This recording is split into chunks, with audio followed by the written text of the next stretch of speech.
குன்றத்தூர் அருகே சாலையில் மிரண்டு ஓடிய மாடு மோதியதில் இருசக்கர வாகனத்தில் இருந்து தவறி விழுந்து மகன் கண் எதிரே தாய் உயிரிழந்த சம்பவம் சோகத்தை ஏற்படுத்தியுள்ளது. செங்கல்பட்டு மாவட்டம் குன்றத்தூர் அடுத்த நந்தம்பாக்கம் பகுதியைச் சேர்ந்தவர் சிங்காரி. இவர் நேற்று ஆங்கில புத்தாண்டு என்பதால் சிங்காரி தனது மகன் சிவராமனுடன் குன்றத்தூர் சென்று வீட்டிற்கு இருசக்கர வாகனத்தில் சென்று கொண்டிருந்தனர். அப்பொழுது குன்றத்தூர் அடுத்த கல்லட்டிப்பேட்டை அம்பேத்கர் சிலை அருகே வந்தபோது சாலையில் நின்று கொண்டிருந்த மாடு ஒன்று மிரண்டு ஓடி இருசக்கர வாகனத்தின் மீது மோதியதில் தாய் மகன் இருவரும் தூக்கி வீசப்பட்டனர். இந்த விபத்தில் மகன் கண் முன்னே தாய் பரிதாபமாக உயிரிழந்தார். தொடர்ந்து தகவல் அறிந்து சம்பவ இடத்திற்கு விரைந்து சென்ற குரோம்பேட்டை போக்குவரத்து புலனாய்வு பிரிவு போலீசார் சிங்காரியின் உடலை மீட்டு பிரேத பரிசோதனைக்காக குரோம்பேட்டை அரசு மருத்துவமனைக்கு அனுப்பி வைத்தனர். புத்தாண்டு தினத்தன்று மகன் கண் முன்னே தாய் பரிதாபமாக உயிரிழந்த சம்பவம் அப்பகுதியில் பெரும் சோகத்தை ஏற்படுத்தியுள்ளது.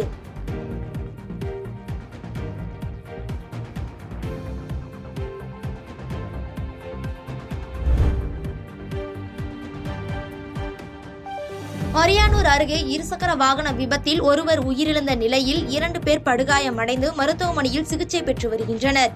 சேலம் மாவட்டம் அரியானூர் அருகே கல்பாரப்பட்டி பகுதியைச் சேர்ந்தவர் சசிகுமார். இவரும் இதே பகுதியைச் சேர்ந்த அவரது நண்பர் பிரவீன் ஆகிய இருவரும் இருசக்கர வாகனத்தில் கல்பாரப்பட்டி பகுதியில் இருந்து கொம்பாடிப்பட்டி சென்று கொண்டிருந்த போது சாலையில் நடந்து சென்ற மாதேஷ் என்பவர் மீது இருசக்கர வாகனம் மோதி விபத்துக்குள்ளானது. இந்த விபத்தில் மருத்துவமனைக்கு அழைத்துச் செல்லும் வழியில் சசிகுமார் உயிரிழந்த நிலையில் சாலையில் நடந்து சென்ற மாதேஷ் மற்றும் பிரவீன் ஆகிய இருவரும் சேலம் தனியார் மருத்துவமனையில் சிகிச்சை பெற்று வருகின்றனர். இந்த விபத்து குறித்து ஆட்டியாம்பட்டி காவல் நிலைய போலீசார் வழக்கு பதிவு செய்து விசாரணை செய்து வருகின்றனர். மேலும் இது குறித்தான சிசிடிவி காட்சிகள் வெளியாகி பெரும் பரபரப்பை ஏற்படுத்தியுள்ளது.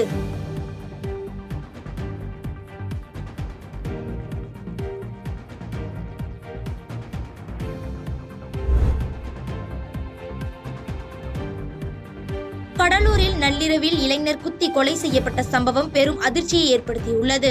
கடலூர் முதுநகர் சான்றோர் பாளையம் பள்ளிக்கூட தெருவைச் சேர்ந்தவர் சங்கர். கட்டிட தொழில் செய்து வரும் இவர் நள்ளிரவில் சுத்துக்குளம் பகுதியில் தனது நண்பர்களுடன் பேசிக் கொண்டிருந்துள்ளார். அப்போது அங்கு வந்த மர்ம நபர்கள் அவரை கத்தியால் சரமாரியாக குத்திய நிலையில் அவர் சம்பவ இடத்திலேயே உயிரிழந்தார். இது பற்றி தகவல் அறிந்து வந்த கடலூர் முதுநகர் போலீசார் சம்பவ இடத்திற்கு விரைந்து சென்று சங்கர் உடலை கைப்பற்றி பிரேத பரிசோதனைக்காக விழுப்புரம் முண்டியம்பாக்கம் அரசு மருத்துவக் கல்லூரி மருத்துவமனைக்கு அனுப்பி வைத்தனர். இது குறித்த புகாரின் பேரில் கடலூர் முதுநகர் போலீசார் விசாரணை நடத்தி வருகின்றனர். மேலும் இந்த சம்பவத்தால் அப்பகுதியில் பெரும் பரபரப்பு ஏற்பட்டுள்ளது.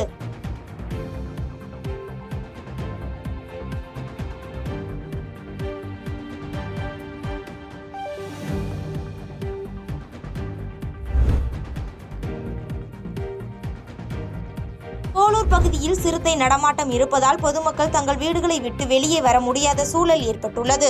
திருவண்ணாமலை மாவட்டம் போலூர் அருகே சிறுத்தை நடமாட்டம் இருப்பதாக அந்த பகுதி பொதுமக்கள் வனக்காவலர்களுக்கு தகவல் தெரிவித்துள்ளனர்.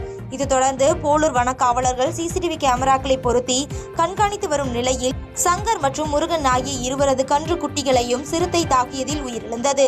இந்த சிறுத்தை நடமாட்டத்தால் பாடகம், துருவம் உட்பட 20க்கும் மேற்பட்ட கிராமங்களில் உள்ள பொதுமக்கள் தங்கள் வீடுகளை விட்டு வெளியே வர முடியாத சூழல் ஏற்பட்டுள்ளது. இதனால் திருவண்ணாமலை மாவட்ட நிர்வாகமும் தமிழக அரசும் உடனடியாக நடவடிக்கை எடுத்து பொதுமக்கள் உயிருக்கு ஆபத்து விளைவிக்கும் முன்பு சிறுத்தையை கூண்டு வைத்து பிடிக்க பொதுமக்கள் மற்றும் சமூக ஆர்வலர்கள் கோரிக்கை விடுத்துள்ளனர்.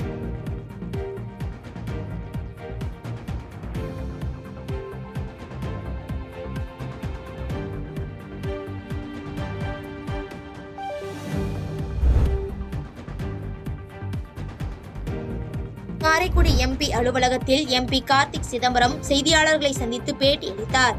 சிவகங்கை மாவட்டம் காரைக்குடி எம்பி அலுவலகத்தில் எம்பி கார்த்திக் சிதம்பரம் செய்தியாளர்களை சந்தித்து பேட்டியளித்தார். அப்பொழுது பேசிய அவர், அண்ணா பல்கலைக்கழக மாணவி பாலியல் வன்கொடுமை சம்பவத்தில் தனிநபர் ஈடுபட்டதாக கூறுவதில் சந்தேகம் உள்ளது என்றும், இந்த பாலியல் வன்கொடுமை வழக்கில் முன்னேற்றம் இல்லாமல் இருந்தாலும் சிபிஐ விசாரணை கேட்க தேவையில்லை என்றும், ஒரே நாடு ஒரே தேர்தல் நாடாளுமன்ற ஜனநாயகத்திற்கு விரோதமானது என்றும் விமர்சித்து பேசினார்.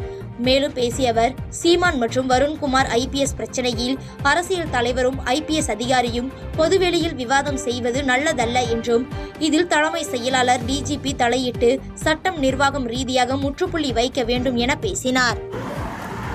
அப்புறம் ஒரு சர்வீஸில் இருக்கிற ஒரு ஆஃபீஸரும் இந்த மாதிரி பப்ளிக்காக ஒரு ஆர்கியூமெண்ட் ஈடுபடுறது என்னை பொறுத்த வரைக்கும் நல்லது கிடையாது. இதற்காக என்னை பொறுத்த வரைக்கும் இந்த பிரச்சனைக்கு சட்ட ரீதியாகவோ நிர்வாக ரீதியாகவோ தலைமை செயலாளரும் டிஜிபியும் ஒரு முற்றுப்புள்ளி வைக்க வேண்டும். ஏன்னா இது இந்த ட்ரெண்டு என்கரேஜ் பண்ணக்கூடாது. ஒரு சிவில் சர்வெண்ட் மேலே இவர் மிரட்டல்லாம் கொடுத்துருக்காரு. அவர் சட்டப்படி அவர் ஆக்ஷன் எடுக்கிறார். ஆனால் இது ஒரு ப்ரெஸ்ஸு மூலமாக 2 பேரும் ஒரு வாக்குவாதத்தில் ஈடுபடுவது என்னை பொறுத்த வரைக்கும் ஒரு ரொம்ப நல்லது கிடையாது. இதுக்கு என்னை பொறுத்த வரைக்கும் டிஜிபியும் தலைமை செயலாளரும் இதில் தலையிடணும். சட்ட ரீதியாக நடவடிக்கை எடுக்கலாம். ஆனால் இதை இந்த ஒரு பப்ளிக் ஸ்பாட் என்கரேஜ் பண்ணக்கூடாது. பாதகம் செய்பவரை கண்டால் நாம் பயம் கொள்ளலாகாது பாப்பா. மோதி மிதித்து விடு பாப்பா, அவர் முகத்தில் உமிழ்ந்து விடு பாப்பா. அண்மை செய்திகளை உடனுக்குடன் தெரிந்து கொள்ள இணைந்திருங்கள் எம் நாடு தொலைக்காட்சியுடன்.